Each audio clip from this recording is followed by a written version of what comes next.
Download the Pod TV app to catch your favorite shows like Smoke A Lot Radio, The Connected Experience, On the Line, The Gangster Chronicles, and Doggy Diamonds No Filter, uncut and raw, unscripted. Remember, it's the Pod TV app, you heard?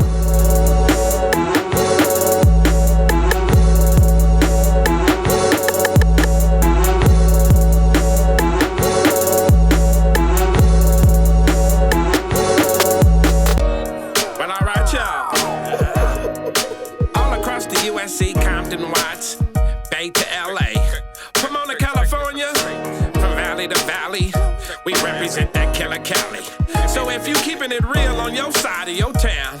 You tune in to Gangster Chronicles. Gangster Chronicles, we gon' tell you how it goes. If I lie, my nose will grow like Pinocchio. We gon' tell you the truth and nothing but the truth. Gangster Chronicles, this is not your average show. You're now tuned into the real MC8, Big James, and Big Steel. This is strictly from the streets. Hello. We represent the TGC. One of the things we was talking about earlier, man, there's a whole bunch of stuff just going around that we say may be the lack of the man code. But what exactly is the man code, fellas? The man code is staying on code, man, knowing what your code of conduct is, man. You know, that's usually you get that in your cultural conditioning, but it comes from your father. You know what I'm saying? But a lot of these guys are being reared and raised up by women. So, you know what I mean? It kind of speaks for itself when that female element is part of a man's thinking, it become emotional, very emotional. So they don't know how to process like a man or like a man would normally, you know what I mean? Because times have changed and a lot of women are just raising, you know, man boys. Well, I got my mom raised 3 sons. When daddy went in the household, you know, we pretty much did what we wanted to do.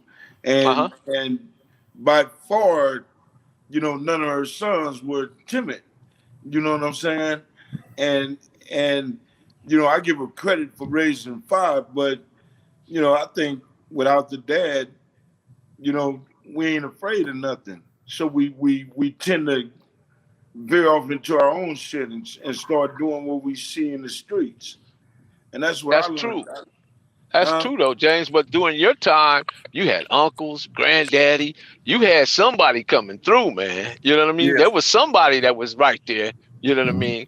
So right. We're talking about 2 different eras. You know what I mean? Where this era right here, man, this Generation Z, man. Come on, man. They don't. We used to just smoke weed and drink a little drink. Now they doing mollies, syrup, you know, drink. You know what I mean? A little PCP, a little powder. They getting high on 10 different things. The doors is open for being taught the street code, opposed to learning and thinking for yourself. You know what I'm saying? Right. And you know, we knew what time to head back to the house. You know what I'm saying? We definitely had that. Yeah, you know what I'm saying? So these cats today are totally different. You know, we have the lack of loyalty because don't nobody understand what that means. They didn't grow up with that, so they not conditioned for that. You know, just you don't have that 100 like you used to have when we was growing up back in the days. You know, you got kids knocking on doors, shooting at the parents. Parents ain't got shit to do with gangbanging. Man, if these niggas are, you know, being up close and personal, that was one of the rules. You don't go taboo. Yeah, that's taboo. You didn't do that. Then we had respect for the churches, even though we were fucking monsters and doing the street. We didn't go and tag on a church. No, you know what I'm saying? It's just certain things we didn't do, opposed to everything they doing today. You know what I'm saying? And we could take away because the daddy wasn't there. I mean, we can honestly say that. But the kids these days, some of them got both of their parents. You know what I'm saying? That's true. But still out there doing the same funky ass shit that everybody else is doing. Right. They're not thinking for themselves. There's a book, man. It's called The Man. Hello? Yeah, I'm here. Can you hear me? Yeah, I hear you. Okay. Keep on. Okay, there's a book called The Man Not, right? And it's by a guy named Tommy J. Curry. Man, it is a great read, and it kind of it taps into a lot of different areas of manhood, what manhood is and what manhood is not. I lost my mic for a second. Let me see it come back on.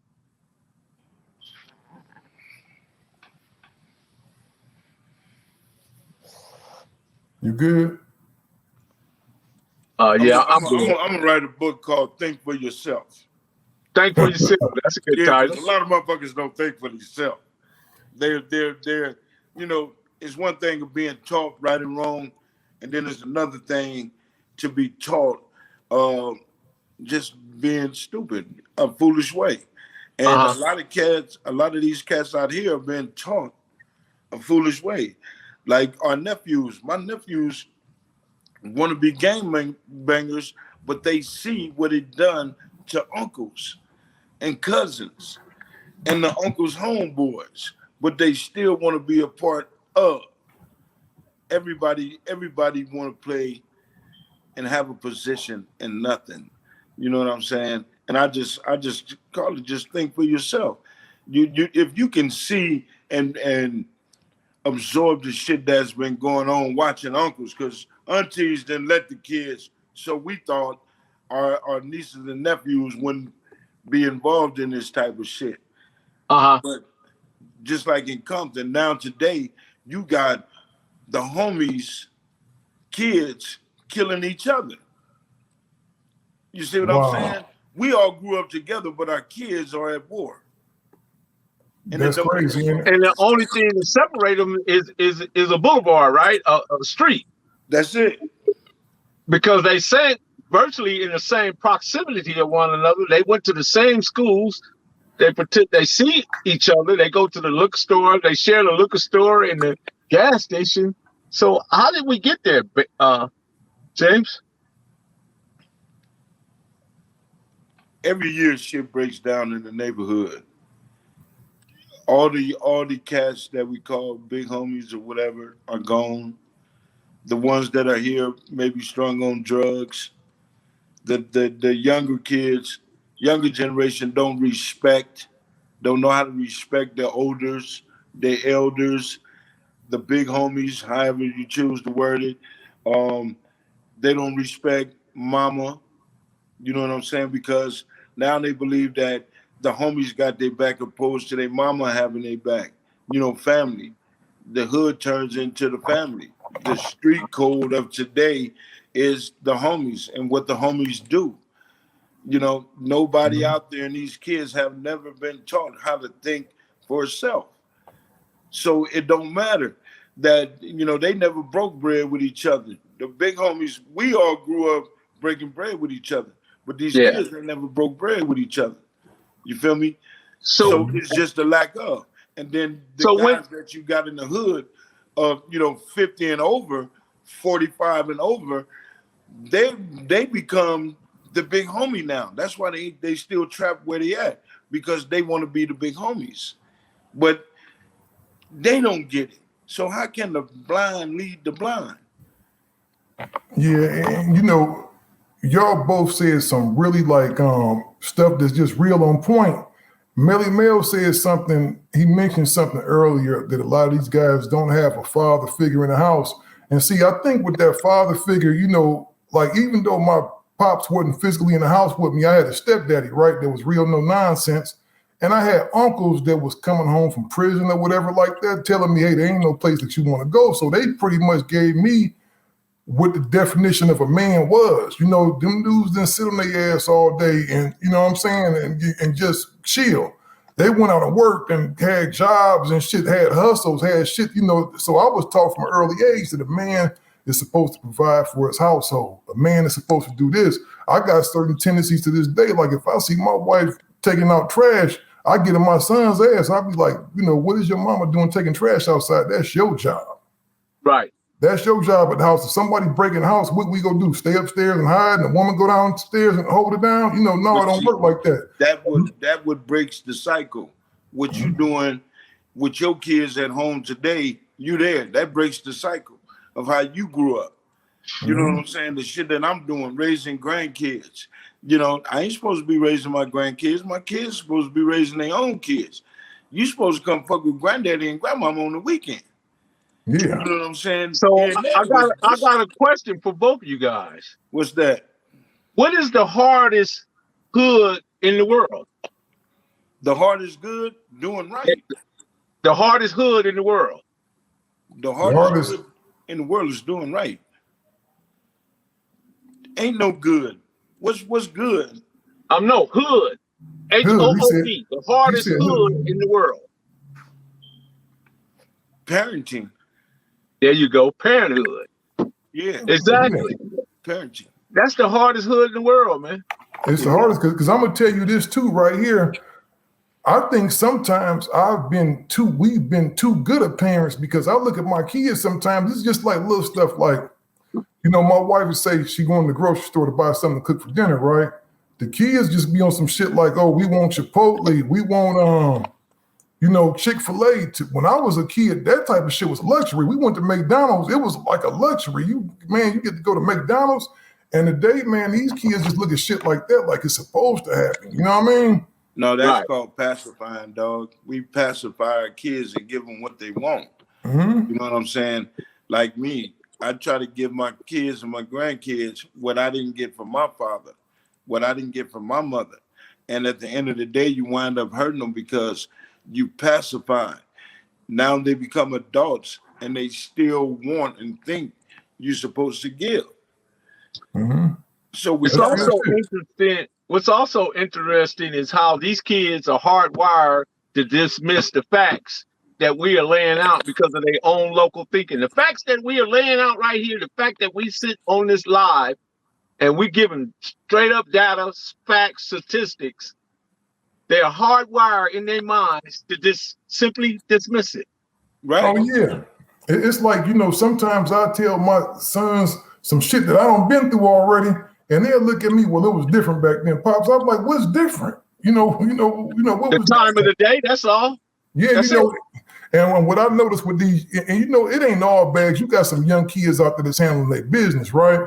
But I noticed for the most part, man, we live in an era to where dudes can't take no kind in the slightest little hint of resistance, they ready to give up on some shit. You know what I mean? And I tell my kids every day, life is hard as a motherfucker. I say, you think I like doing half the shit I do, but it's what it is. You know, it's what you have to do is what your purpose is. You know what I mean? You know, you got car notes, you got mortgages, you got shit to pay for, so you got to get off your ass.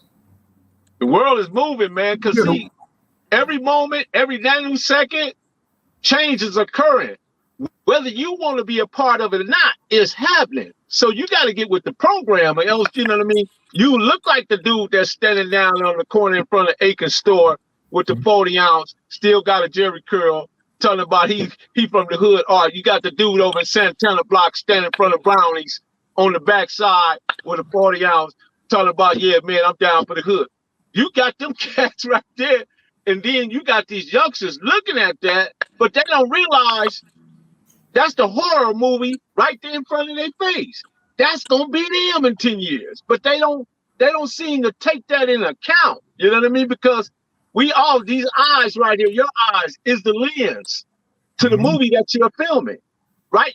You're right here, right now, you know. So you want to be the best version of yourself at all times, you know what I mean? But people just take things for granted in our communities that things is somehow just going to work itself out. They don't have to put no time and energy into working it out. They just want you, like they want James to maybe come fix it or take their hand and show them what to steal. They want you to do me. You know what I mean? They think that somehow we're going to just go in the backyard to the money tree and just fill it up and hand it to them, you know? Yeah, well, you know what? And then that seeps over. It's a lot of grown-ass sorry niggas that think that way. I'm going to tell y'all, James, no, you would be surprised at the amount of phone calls I get from people. And I don't mind people calling me for help or asking for help if you're willing to do for self. But you get somebody to call you and say, hey, man, I want to put together a podcast, right? I want to do something. You help them get it up, you get them get it set up. Next thing you know, they calling you every day because they pretty much want you to come and do the shit with them. and you don't already put all kind of man hours into them, don't did all kind of shit, don't did this, now you getting to where you not just investing your time, but now you investing a little bit of money. Because it's like, you know what, this nigga needs. And you losing money still, because if you spending time over there for free, you losing money where you could be gaining money on your own shit. Exactly, and that's what I tell people. I say, shit, me and James got our own damn platform. We could be over there doing that shit. At least we know we getting $1 from that shit, But you would get people, in the moment you tell these motherfuckers no, it's like watching a reaction to a little 4-year-old kid when you tell them they can't have no more candy or cookies or some shit because they get mad. Oh, fuck you funny acting. Because, see, the one thing about a nigga, and I ain't talking about black people, I'm talking about niggas, period. You could tell them niggas yes 1,000,000 motherfucking times. The first time you tell them motherfuckers no, they forget about all the yeses that you told their ass, all the shit. Now you all kind of bullshit motherfuckers. You lend a motherfucker, you let a motherfucker hold a few dollars, right? And this is just a thing about being a principal. I was taught coming up, you don't borrow from somebody. I ain't no borrowing type of nigga, no way. But if I get something from another man, you supposed to give that shit back to him. Whether family, exactly. Whether it's family, whether it's whatever. And I tell my kids all the time, don't get into that thinking, because like I tell my sons, if they come to me, Pops, you got a few dollars I can borrow? I'll say, you mean borrow or have? It's a difference. You got to be clear. It's a very difference. Because if you tell me that you borrowing it, that means I expect mine back. Expecting it back. Just like I gave it to you. It's different between somebody in the streets or somebody at home, in a sense. But it kind of falls back on you. If you know a motherfucker ain't got a job and he hang on the block all the goddamn day, he ain't doing nothing. If a motherfucker ain't getting up, being productive, and a motherfucker can't buy his own drink, his own weed, everybody got habits, can't buy a cigarette, and it's the same motherfucker every day. Let me get a smoke. Let me get a smoke. You ready to give him $300-$400? But yeah, this the homie. You give him $400. Don't plan on saying that shit back. Oh, yeah, that's real shit. You already knew not to get this motherfucker nothing. Right. You know what my thing is, James? With certain motherfuckers, and I know their tendencies, I do what I call buy them out my life. If I know a motherfucker, that's exactly what happened. And he asked me for something, yeah, sure, you can borrow that $200. I'll give it to his ass because I know I ain't gonna never hear from his punk ass again. He gonna definitely break his neck when he see you from trying to hide from you because he don't want you to see. Exactly, you don't want to pay it back.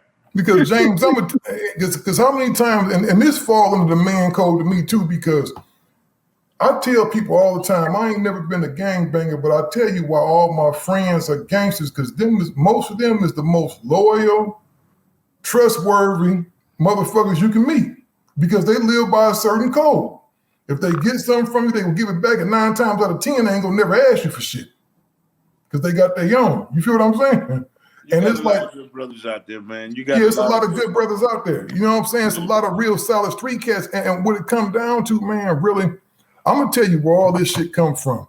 Y'all remember when the 80s they start pushing that line about, oh, if your parents is whooping your ass at home, you can call this number and snitch. And you remember people was telling on their parents and shit like that?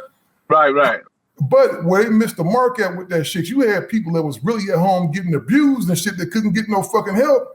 But you got this one motherfucker that'll call the police every night when he getting his ass whooped for fucking up, and they coming over there jumping on them parents and shit like that. The shit really got construed, man, to the fact that where these kids think a motherfucker's supposed to be their friends. When you a parent, you're not put on this earth to be a fucking friend. Why do they think like that? Because you got some parents that get high with their kids, that, come on, let's have a drink. Roll that blunt. Let's go. They doing it with the kids over here. Those are the things that you don't do with your kids, man. Exactly. You don't smoke no motherfucking marijuana with your child, because at the end of the day, he's getting comfortable with hanging with you, not you being my parent, my father.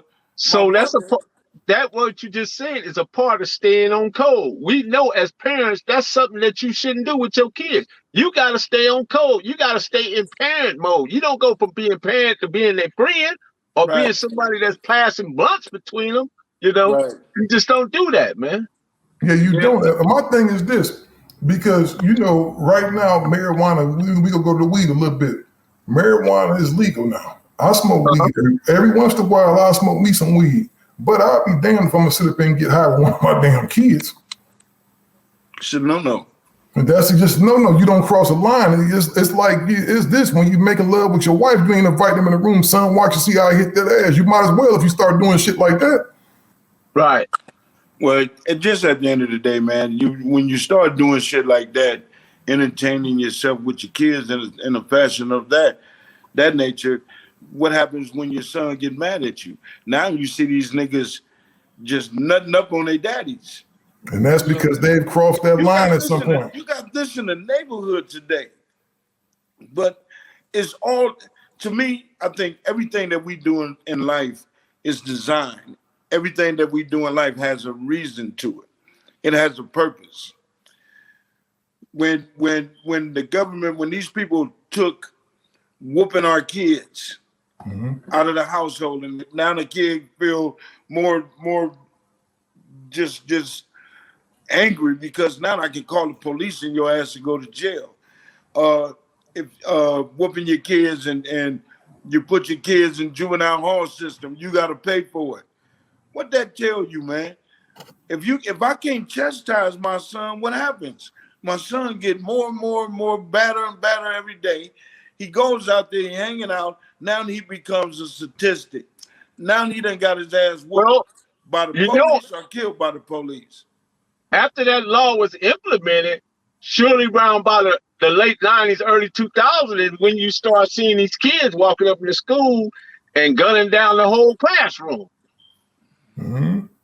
You know what I'm saying? Because that was the parents there was no longer no structure within the home. You couldn't discipline your child when you know Johnny was doing all this. When Johnny was back there killing the cat, killing the dog, and doing all this crazy, strange stuff, you weren't able to stop him and discipline him on that. You know what I mean? Right. So you just kind of shoved it under the carpet, buried the animal, and just pretend like that never happened. So over a period of time, he evolved, and the mentality became thirsty for something bigger or a bigger venue, shopping for a bigger venue. And here we go. Now we got these kids walking up to school, movie theaters, nightclubs, or whatever, what have you, and they just gun everybody down. Don't even know them. Just walk up into the church, Dylan Roof. You know what I mean? Then the police shows up and apprehend him, don't fire a shot, take him to Burger King and buy him a Whopper and cart him off to jail like it was just a normal day for him. That's not normal. And Melly, man, what do you call a kid that can go and commit a murder, but then fall out and break down in the courtroom after the judge then gave him a life sentence, crying? What do you call him? Is he misunderstood? No, he's not misunderstood because he just killed somebody. Right.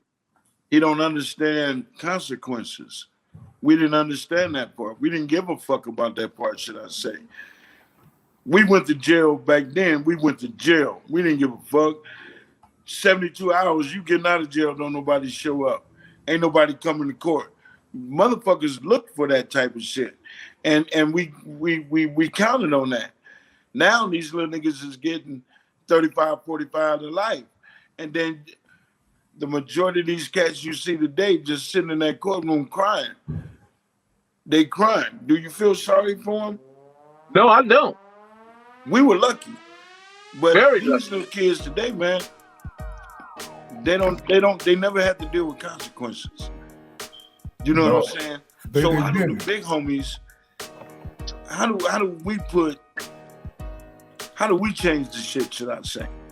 It's hard to do because once a motherfucking mind is conditioned to play a certain part, he don't want to play another part. He don't want the other role. He don't want the role of a good guy because now he believes that all the homies is looking down on him because he thinking the right way.